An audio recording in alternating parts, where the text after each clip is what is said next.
Hello everyone.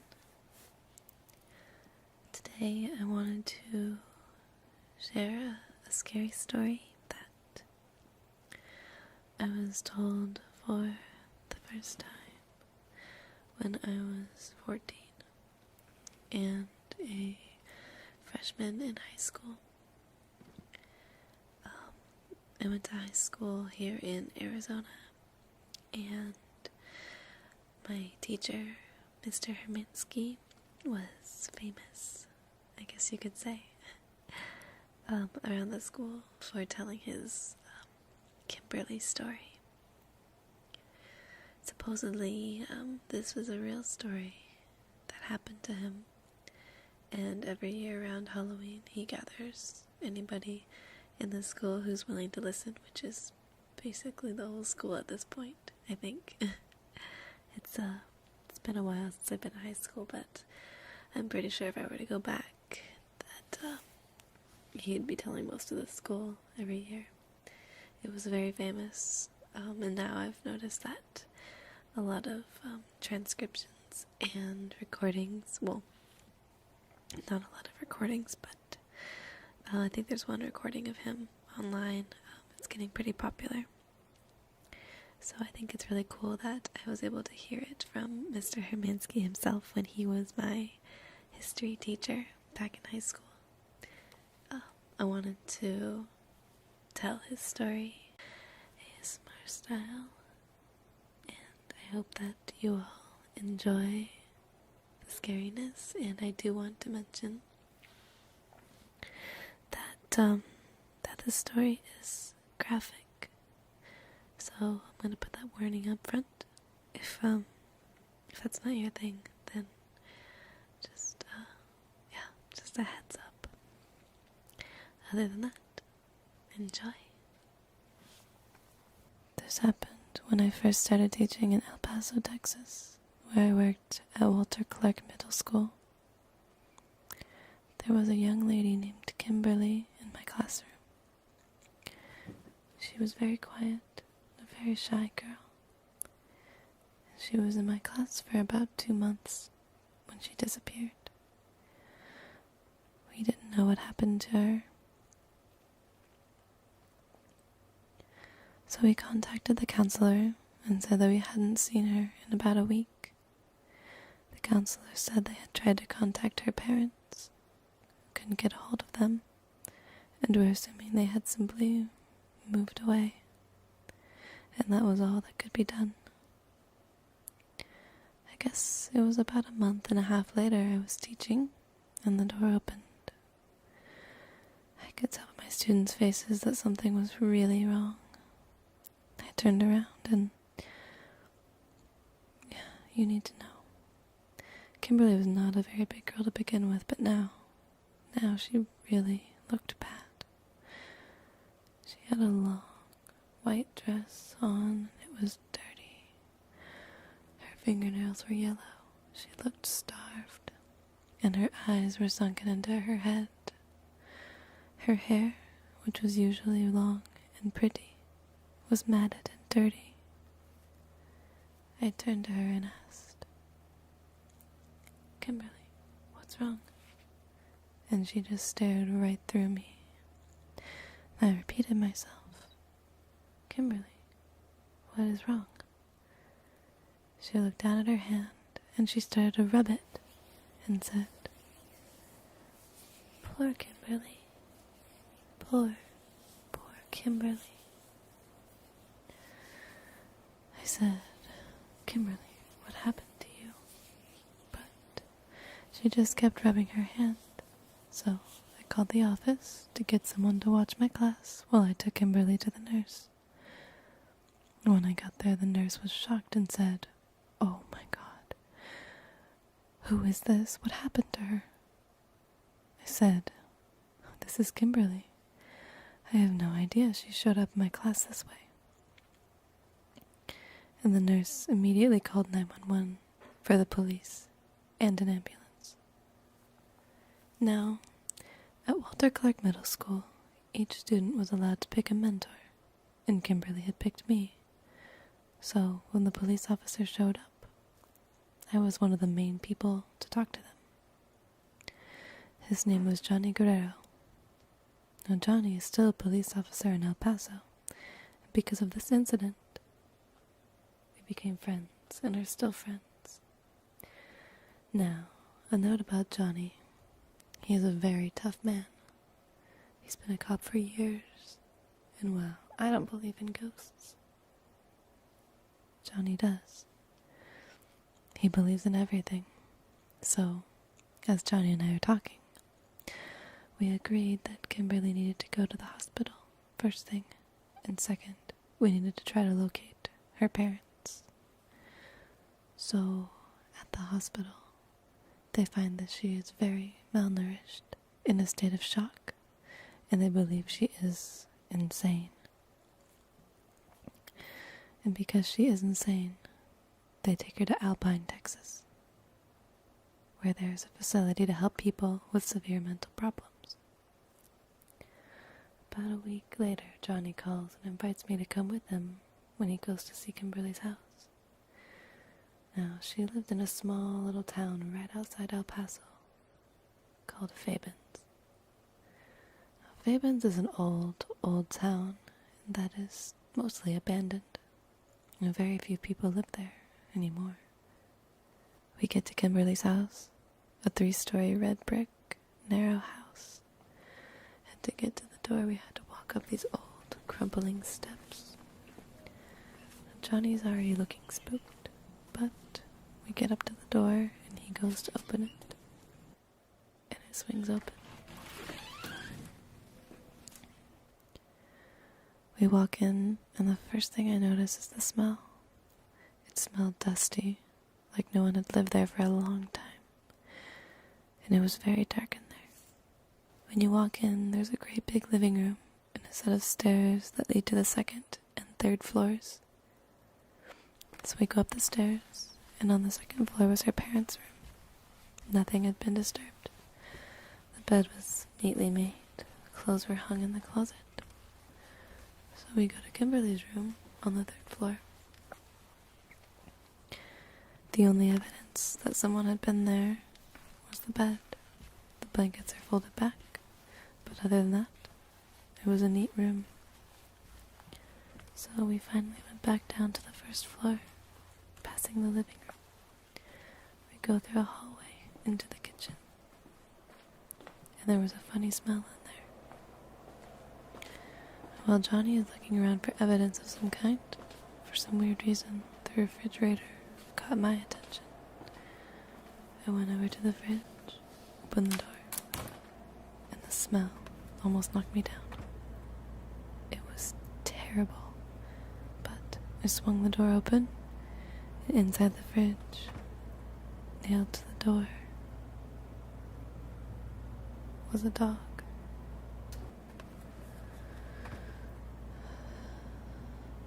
Someone had cut it open, taken all its organs out, and stuck it inside the fridge to rot. With that discovery, Johnny called animal control. They sent a man down to collect the carcass.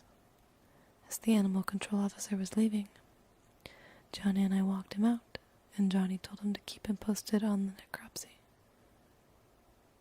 which is an autopsy for animals. The animal control officer leaves, and Johnny and I head back to El Paso. A few days pass, and I get a call from Johnny. I need to talk to Kimberly, and I want you to come, he says. Well, she's at Alpine. That's about a 100-mile drive. I say, let's go Saturday. So Saturday rolls around, and Johnny and I head to Alpine. Johnny, normally a really talkative guy, was silent for a long time before he said he'd gotten the report back on the dog. Whoever, whatever, cut it open had used 2 fine razor-like objects, almost like surgical tools, and the tongue was cut out. But the really weird part was the hair found in the dog's chest cavity. Johnny? It was a dog. Dogs have hair. No, not long, blackish brown hair. Not hair that comes from a primate. What? What primates? You mean like a gorilla or something? It's not like those kind of animals just wander around in Texas. Well, Johnny let me stew over this for a few minutes while he took a radio call. When he finished, his face looked grim. Officers at Kimberly's house had discovered 2 bodies, shallowly buried in their backyard. They were badly decomposed, but using dental records, the officers were able to discover that the bodies were Kimberly's mom and dad. Well, we got to the mental institution, and the director meets with us. He tells us that Kimberly isn't doing that well that day. They have cameras in every room to monitor patients, and Kimberly is pacing the room, talking to herself. So the staff brings her into the conference room, and Kimberly locks eyes with me, and for a second I think she might smile. She doesn't. She sits, and I ask her, "Kimberly, honey, how are you doing?" She just stared. So I said, "Kimberly, where's your mom and dad?" She just stared. I said, "Kimberly, where's your dog?" And she looked up. She looked at me, and then at Johnny, and back at me. I said, "Honey, Kimberly, do you know your dog is dead?" She looked at her hand, and then around the room, and she whispered, "They live in the walls." "What, honey?" "They live in the walls." "What live in the walls, Kimberly? What do you mean?" But she just looked around, rested her head on the table, and rubbed her hand. She didn't talk anymore. She wouldn't respond to us. She wouldn't say anything. So, they took her back to her room, and Johnny and I headed back to El Paso. Well, Johnny gives me a call a couple of days later. It turns out the same type of hair that was found in the dog was also found in Kimberly's parents' corpses. The flesh was sliced with razor precision from their bones, and the bones had been chewed on. The bones had been gnawed on with similar razor-sharp instruments. You're not going to like this, but I have to go arrest Kimberly, Johnny told me. I don't think she did it, but her parents are dead, her dog is dead, and she lived in that house. She's the only suspect I have right now. So we go back to Alpine. As we turn into the facility, there are cars from all law enforcement agencies, Border Patrol, there's a helicopter, and when we walk in, the director pulls us into his office. It seemed that when they went to get Kimberly, she wasn't in her room. She had vanished, and they were searching for her. Well, back in El Paso, Johnny invited me back to Kimberly's house with a couple more officers. They were going to do something that, at the time, has new technology. Black light. They were going to see if there was blood or anything in her house. And we got up to the house and to start on the 3rd floor in Kimberly's room. But there was nothing. So we head down to her parents' room. And there was a little blood on the sink, but barely a drop. Nothing else. We head to the first floor, and as we walk down the hall, the black light shone into the kitchen. The kitchen was glowing bright purple.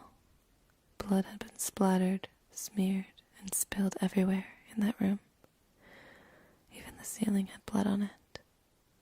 The officers then turned off the black light, turned on the normal lights, and began to collect parts of the wood floor, the walls, the rugs, collecting evidence from everything that they could.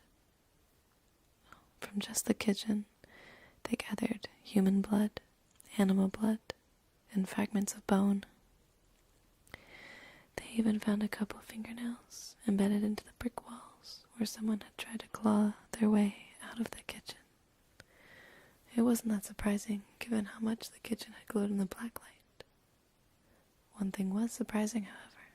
It became clear that the story of what had happened was spreading fast, and Johnny believed the house would soon be torn down. That made sense. Too many people were going to tour the old house, believing that some middle school girl had gone crazy and killed her parents. But the more I thought about it, the more surprising it was to me that the air conditioning vents had been pristinely clean. Now, the house was old, from the late 1800s. Of course, it had been remodeled to include the air vents for the swamp cooler type of AC. Well, a bit after a discussion, Johnny and I decided someone needed to take a look at the vent. Johnny, being something of a chicken, had no intention of going up into those vents, so a couple of other officers built a scaffold, took out the vent, and started crawling around. We could hear them, and I told Johnny, "You know what, let's just go take a look." "I'm not going." "Well, I'm going." "Well, I'm not staying down here by myself. If you're going, I'm going too." Johnny hands me his little pen light and turns on his mag light. We crawl up the scaffolding, and Johnny goes left, where one officer went, and I go right, following the other officer. Now, you could see about halfway down the vent, there was a turnoff to the right. About halfway there, my flashlight went out, so I started to go backwards because I couldn't see anything up there. It was too dark. But I noticed that right where the corner is, there is a slight glow. Wondering what it is, I start crawling towards the glow. The glow is coming from another little offshoot of the vents. As I crawl closer, I see a pair of feet, and the feet move. Oh, curiosity got the better of me, and I had to find out who was up here. So I look, and look, and look. And sitting there was Kimberly. She had a candle in her hands, which was the only glow I saw. And she had this evil look in her eyes. And there was blood on her fingers, blood on her mouth, and I was shocked. "Kimberly?" She looked around and looked at me and said, "Shh, they're here." "Who's here?" "The ones that live in the walls." "No, honey. No one's here. There's no one here." "They're here. Shh. Listen." I couldn't hear anything. So I said, "Come on, Kimberly. We need to get out of here. We need to get you out of here." She follows me out. I holler up to the others, and they come down, and Johnny said, "What the hell just happened?" Now, I explained what happened, how I saw her, and how we all stood there for a minute. Johnny wanted to take her in, but I didn't want her to be nervous or freak out on us, so I rode to the station with them, with Kimberly, to have her booked for murder. They set up a trial, and she's going to go to jail. And if there actually is any hope for her, she's going to need a really, really good lawyer. Now, I had taken a lot of history classes just because I enjoy the history of the Southwest and the town of Fabens had a colorful history. One story said that the priests of an old mission in Fabens had been executed because supposedly they were disemboweling some of the local people in the area. And I mentioned it to Johnny in a somewhat offhand manner, but he looked interested and asked me if I could find the book I'd read about it and bring it in. In the book, there was also an old 1600s map of Fabens. Well, Johnny took the map and a current map of Fabens and blew them up to the same size. Then he circled something on the new map. What's that? That is Kimberly's house. He then took the old map and placed it over the current one. He found the location of the old mission and used a pen, punched a hole through both maps. He took the old map away, and there was a hole right where Kimberly's house stood. No, Johnny said. That mission stood exactly where Kimberly's house stands right now. Okay. And remember, I'm a little skeptic, but even I had to admit, something's going on in that house, and it isn't Kimberly's doing. Now Johnny shook his head. There's no way I can get evidence to prove that. I know, but there is something going on there. We mulled over the issue until Johnny remembered that there is a sergeant who took courses to deal with the occult issues that sometimes came up in the police work. Now Johnny spoke to him, and after about a week, he showed up at my school at the end of class. And he didn't look happy. Class ends, the students leave, and Johnny and I went outside to talk. The sergeant, it turned out, wanted to go to the house to spend the night there. And after some convincing, Johnny agreed to stay with the sergeant and I in the house. So, the three of us go to the house, roll out our sleeping bags, and listen to the house as it settles. We were up playing cards and talking until about 2 in the morning, when we finally got tired and fell asleep. About an hour later, I woke up to the sergeant sitting up. What's up? He put a finger to his lips. Listen. I couldn't really hear anything, but he said, listen. It's upstairs. He gets up and starts to head up the stairs, telling me to stay put. He goes up the stairs, and I can hear him walking around. Then it was quiet. Then I heard him going up from the 2nd to the 3rd floor. And it was so quiet, I fell back asleep. In the morning, as it's getting light out, I wake up and the sergeant isn't there. I woke Johnny up and explained that the sergeant woke up in the middle of the night, and now he isn't here. He wasn't anywhere. No one has ever heard from him again, and he left behind a wife and 2 kids. He was even featured on Unsolved Mysteries, but they still haven't found him. No. After this, Johnny and I were talking to Kimberly's lawyer, trying to explain that something is happening at that house. The lawyer listened and then asked if there was any way that cameras could be set up inside the house. And Johnny said that yes, they could, but didn't think it would do much good. No, I said, put Kimberly back in that house too. Whatever is happening in there is happening to her. So with some convincing, the police department put cameras up in the house, covering every angle they could think of. We get Kimberly and drive her in Johnny's patrol car to Fabens, and we get out, and I tell her she's home. She didn't say anything, but she walked up the stairs, stood on the porch, and looked at the door, and it opened. Well, a couple of days passed, and Johnny and his wife came over to my house for dinner.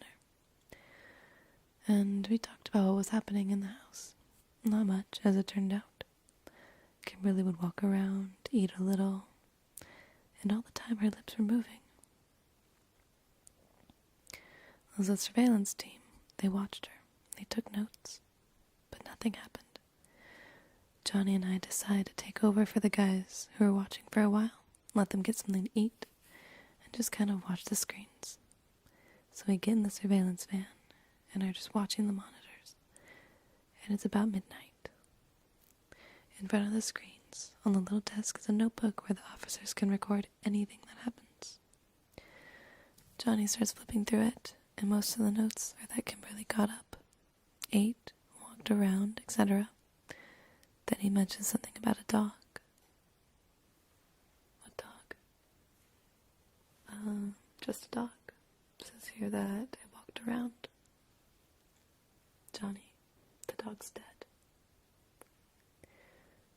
Well, there's a new dog, and it's living under her bed. It comes out from under there. Read it to me. Now Johnny flips back and reads. Dog licks Kimberly's hand. Well, the dog is dead, so Johnny rewinds the tape to the timestamp and watches the tape. Sure enough, Kimberly walks into her room, lays back on the bed with her hand hanging off the side. The dog comes out from under the bed and licks her hand. The dog goes back under the bed, and Kimberly crosses her hand over her chest and falls asleep. See? There's the dog. No, that is not a dog. Can you rewind it and pause it when the dog shows up? Sure.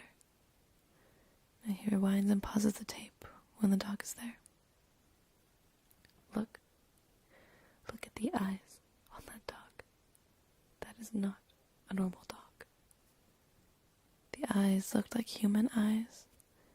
On most dogs, you can barely see the whites of their eyes.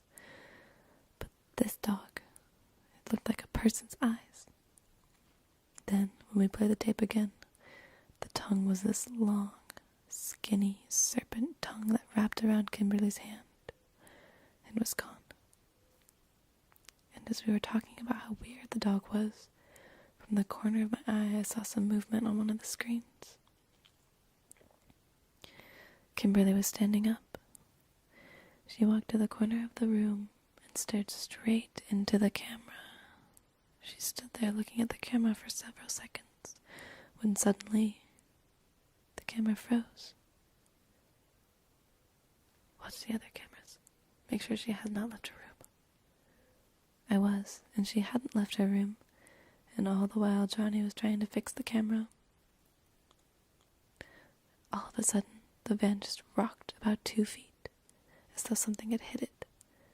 Well, Johnny tells me to keep an eye on the monitors, while he goes outside to see what hit the van. I would watch the screens, and in my periphery, I see Johnny looking at me, except he isn't looking at me. He was looking past me, looking to the other side. I see that Kimberly is in the van. She's right next to me. Her eyes were glowing red. Her hands are like claws, and she was hissing. Why are you watching me? As she launched herself at me, I put my hands up to ward her off, and she bit right into my hand. She had superhuman strength because Johnny and I could not get her to the ground. She was hissing and growling and making these guttural noises I had never heard come from a human before. Finally, we were able to tie her hands together, open the van doors, and get her on the ground. The whole time Kimberly was hissing and writhing and growling. Now Johnny and I looked at the doors, and all of them were locked. In fact, we'd had to unlock the doors to get her out of the van. She hadn't been on any of the cameras in any of the other rooms. I cannot explain how she got in that van. Johnny called for a squad car to come get her. They take her away, and I went to the hospital and had surgery on my hand. And it is clear Kimberly is going to jail. The house will be destroyed. All the evidence indicates that Kimberly killed her parents. Now, about a month into the legal proceedings, I know it's a matter of time before I have to testify in court, but I cannot forget about what Kimberly had under her bed. So I called Johnny up and asked him when the house will be raised. He told me it would be about a week later. Johnny, what? What was under her bed? I don't know, and I don't care. Well, I finally did convince Johnny to go to the house with me. We went on the Sunday before it was due to be demolished. Walking inside, the house still smelled burned and musty. We walked into Kimberly's bedroom, and Johnny lifts the bed while I look under it. Nothing. I had Johnny pull the bed out, and on the wood floor underneath was a long hair. The same kind of hair that was found on the dog and in Kimberly's parents. We look around and realize that one of the walls looks strange. The mortar in between the bricks was loose. So loose, in fact, that you could pull the bricks out. We pulled them out, and there were so many that it created a hole large enough to crawl through. And behind the hole was a walkway. And on the floor of the walkway was a fancy, gold-plated ballpoint pen with El Paso Police Department and the sergeant's name on it. No, Johnny gave me his flashlight, and I crawled in and onto a little walkway. It was very damp and cold in the little passageway, but we went down it until it turned right, and just after it turned right, it ran into the chimney. Next to the chimney were a set of stairs leading to the second and first floors. What was strange was that it went down even further. It went so far down that we threw a quarter down there and we never heard it hit. It seemed to go on forever. Well, we crawled back up, and I called a buddy of mine who had spent a lot of his time caving. He said sure he'd meet up with us and help us out. And he was getting his gear together. I explained what was happening in the house. He scoffed at me, and we all headed back to the entrance of this cavern. So we start to lower him down, and every 50 feet the rope is a different color. He kept calling back to us how weird and different this cave was, how cool it seemed, but also that it was difficult to see because it was really smoky. At about 250 feet, we stopped lowering him and waited. We wait, and we wait, and an hour goes by. Something's wrong. Pull him up. So I try to pull him up, and the rope is light.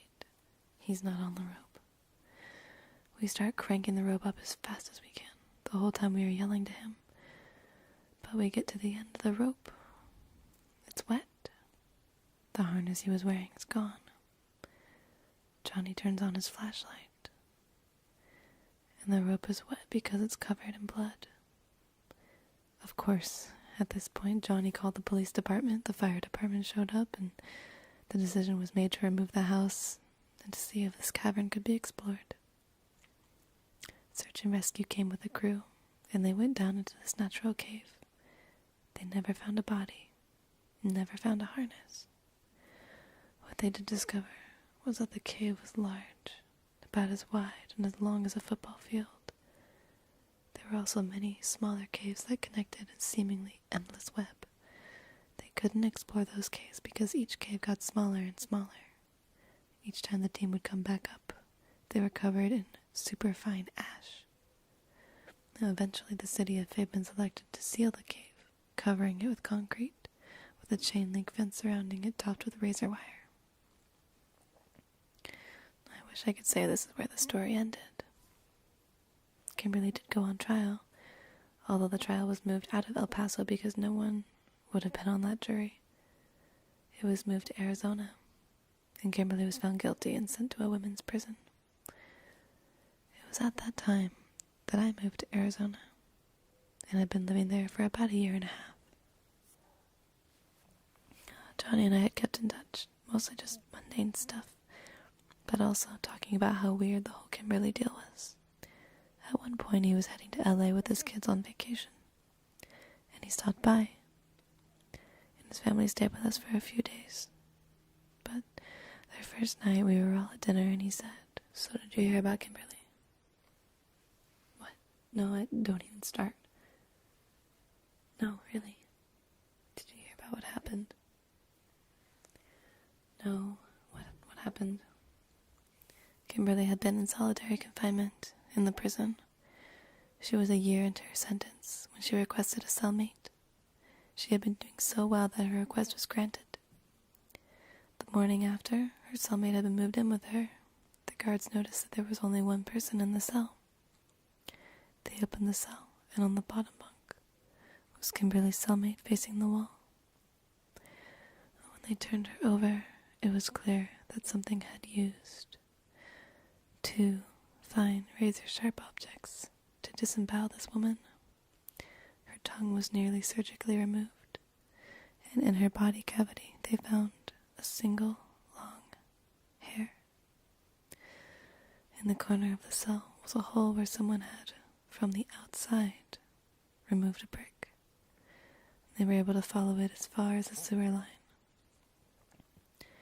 And that was the last time anyone has ever seen or heard from Kimberly. About 2 weeks later, Johnny was back in El Paso, and I was at home in Arizona. I picked up the phone. There was, back when everyone had a landline, there was somebody on the phone. And I could hear kind of noise. Hello? Who's there? Do you believe? I thought I was some religious caller, and I said, "Yeah, I believe." I'm watching you. What? I'm watching you. I thought, well, fine, one of my students is making a prank call. So I called the operator to find out who had just called me. They said that there was no record of a call and asked if the phone rang. No, it didn't, I told them. Well, they told me I did not get a call. Well, about a month later, I'm at home and the phone rings. My wife answered and called out to me. "It's for you." "Who is it?" "Oh, it's one of your students. Some girl with a question." "Hello? Who is this? Who is this?" "I'm watching you." "You're watching me? How can you be watching me?" "I'm in the walls. Look at the fence. In the fence, you'll see eyes." I hung up so fast my wife looked at me. "What is it?" she asked. "Oh, nothing." "Then why do you look like you've seen a ghost?" "No reason. Maybe I don't feel good."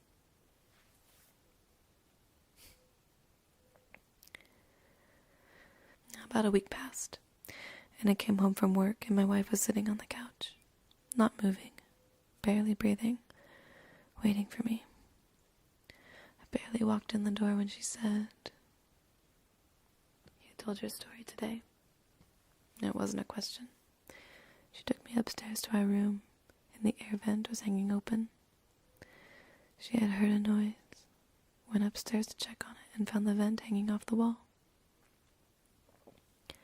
It fell off. It's okay. I'll put it back up. No, because I went into the bathroom, and when I looked in the mirror, I swear I could see the reflection of eyes in that vent there. I tried to calm her down, told her she was imagining it, and that she just shook her head and begged me to stop telling the story. The reason why is because I usually tell the story to my students every year. And every year, something weird happens, and she gets scared. Suddenly, the phone rang, and my wife understandably wouldn't answer it, so I did. "Who is this? And what do you want?"